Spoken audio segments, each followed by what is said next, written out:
സർവത്ര ഗോവിന്ദനാമസങ്കീർത്തനം. ഗോവിന്ദ ഗോവിന്ദ. യോऽന്തഃ പ്രവിശ്യ മമ വാചമിമാം പ്രസുപ്താം സഞ്ജീവയത്യഖിലശക്തിധരസ്വധാംനാ അന്യാംസ്ത ഹസ്തചരണശ്രവണത്വഗാദീൻ പ്രാണാന്നമോ ഭഗവതേ പുരുഷായ തുഭ്യം. സദാശിവസമാരംഭാം ശങ്കരാചാര്യമധ്യമാം അസ്മദാചാര്യപര്യന്താം വന്ദേ ഗുരുപരമ്പരാം. ഹരിനാമകീർത്തനം 20-ാമത്തെ ശ്ലോകം. ഋതുവായ പെണ്ണിനുമിരപ്പവനും ദാഹകനും പതിതന്നുമഗ്നിയജനം ചെയ്ത ഭൂസുരനും ഹരിനാമകീർത്തനമിതൊരു നാളുമാർക്കും ഉടനരുതാത്തതല്ല ഹരി.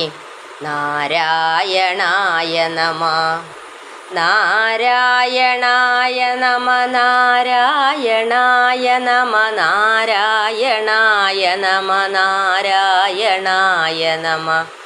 നാരായണ സകല സന്താപനാശന ജഗന്നാഥ വിഷ്ണു ഹരി.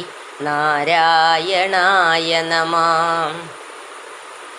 ഈ ഹരിനാമകീർത്തനം ഋതുവായ സ്ത്രീക്കും ഇരന്നു നടക്കുന്നവനും ശവം ദഹിപ്പിക്കുന്ന ജോലിയിൽ ഏർപ്പെടുന്ന ഒരാൾക്കും അഗ്നിഹോത്രം ചെയ്യുന്ന ബ്രാഹ്മണനും ആർക്കും ഒരിക്കലും ചെയ്യാൻ പാടില്ലാത്തതല്ല. ഹരേ നാരായണ നമസ്കാരം.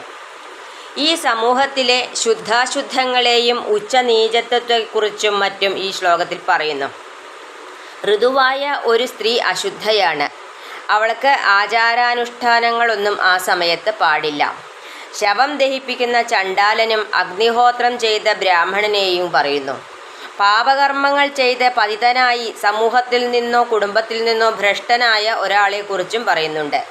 ഒരു നേരത്തെ ഭക്ഷണത്തിനായി യാചിച്ച് നടക്കുന്നവനും ശുദ്ധാശുദ്ധം നോക്കാൻ സാധിക്കില്ല. ഭഗവാന്റെ ദൃഷ്ടിയിൽ എല്ലാവരും ഒരുപോലെയാണ്.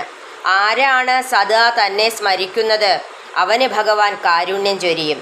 ഭഗവത് നാമങ്ങൾ ചൊല്ലാൻ നാവു മാത്രം മതി എന്ന് മുന്നത്തെ ശ്ലോകത്തിൽ പറഞ്ഞു. ഹരിനാമം ആർക്കും ജപിക്കാം, എവിടെയിരുന്നും ഏതവസ്ഥയിലും ജപിക്കാം. അതാണ് ഹരിനാമത്തിൻ്റെ പ്രാധാന്യം. എല്ലാവർക്കും ഓരോ ശ്വാസത്തിലും ഭഗവത് സ്മരണയോടുകൂടി നാമം ജപിക്കാൻ സാധിപ്പിക്കണേ നാരായണ. അങ്ങേക്കായിക്കൊണ്ട് നമസ്കാരം.